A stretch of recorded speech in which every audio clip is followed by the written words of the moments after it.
Ada orang yang sholat tapi susah meraih kesuksesan. Gagal lagi, gagal lagi. Ada orang yang sholat doanya belum terkabul. Masalahnya apa? Jadi dari sekian yang dijanjikan itu kenapa belum teraih? Ini pun teman-teman sekalian tidak luput dari keterangan Al-Quran. Tidak luput dari jawaban Al-Quran. Bahkan sebelum saya, Anda, kita bertanya, Allah sudah lebih dulu menyampaikan keterangan kepada kita. Ada dua penyebab yang paling utama yang menjadikan seseorang yang menunaikan sholat berpotensi tidak meraih satu atau bahkan lebih di antara keutamaan yang dimaksudkan. Jawaban pertama terdapat dalam Al-Quran surah kedua Al-Baqarah di ayat ke-45, kemudian solusinya ayat 46-nya.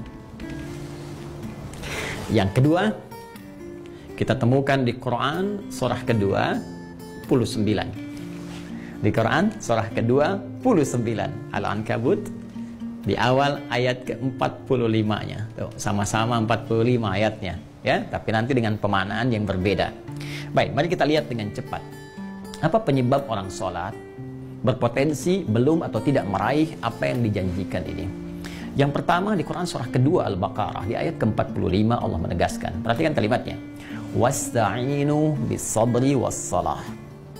Dan jika engkau punya persoalan dalam kehidupan, terima dengan sabar, itu untuk meningkatkan kualitas hidupmu. Dan dengan itu kemudian kau bawa dalam sholat, mintakan solusi kepada Allah. Was-salah, tunaikan sholat, minta solusi kepada Allah. Wa innaha lakabiratun illa 'alal khashi'in. Namun penting kau sadari, sholat itu tidak mudah engkau lakukan. Awas, hati-hati tuh, ya. Ketika Allah menyandingkan sabar dengan sholat dan membandingkan keduanya, ternyata tingkat kesulitan menunaikan sholat itu lebih dibandingkan dengan sabar. Hati-hati.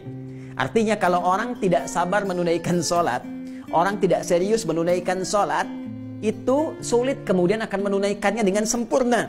Jadi lebih mudah dalam bandingan Al-Quran, lebih mudah kita belajar berikhtiar untuk sabar dibandingkan kita menyempurnakan untuk menunaikan sholat dengan baik. Kalau kita tidak serius. Nah, tapi Allah tidak berhenti sampai situ. Supaya Anda tidak bertanya, kalau begitu kalau sholatnya berat, kenapa kita diminta menunaikan? Hei, belum selesai ayatnya. Allah berikan jalan supaya sholat ini mudah ditunaikan oleh kita. Tapi kalau Anda nggak ikuti jalannya, tetap akan sulit bagi Anda.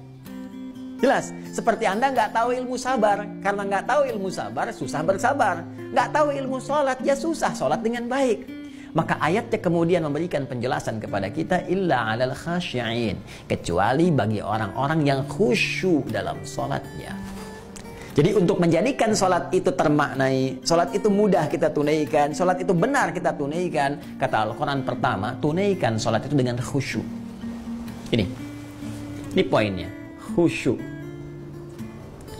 Jadi kalau kita ingin meraih keutamaan-keutamaan ini yang dijanjikan, hal-hal yang tadi dimaksudkan, maka syarat pertama kata Allah, tunaikan dengan khusyuk. Kalau nggak khusyuk jadi berat sholatnya. Kalau nggak khusyuk jadi beban sholatnya. Jangankan saat menunaikan sholat, saat dengar azan pun jadi seakan beban. Suara apa ini? Ini kok panggilan tiap hari datang terus? Ya Allah, iman Anda di mana, Cepi? Jadi kalau kita nggak khusyuk susah. Nah, karena itu penyebab yang pertama kalau ada orang belum meraih apa yang dimaksudkan, boleh jadi sholatnya belum khusyuk. Pertanyaan susulannya, bagaimana supaya kita bisa khusyuk sholatnya ya Allah? Bagaimana cara khusyuk yang baik itu? Maka Allah memberikan jalan kepada kita. Jalan pertama langsung di ayat ke-46-nya. Ini poinnya. Perhatikan caranya. Alladzina yadhunnuna annahum mulaqu rabbihim. Satu. Wa annahum ilaihi raji'un. Dua. Nah, ini rumus cepat untuk khusyuk dalam sholat. Ya, bagian pertama, rumus cepat untuk khusyuk. Kata Allah, alladzina yadhunnuna annahum mulaqu rabbihim. Orang khusyuk itu adalah orang-orang yang saat akan sholat. Awas, tolong garis bawahi. Ternyata khusyuk itu dimulai fasenya dari sejak akan sholat. Jadi jangan langsung dipahami saat sedang sholat.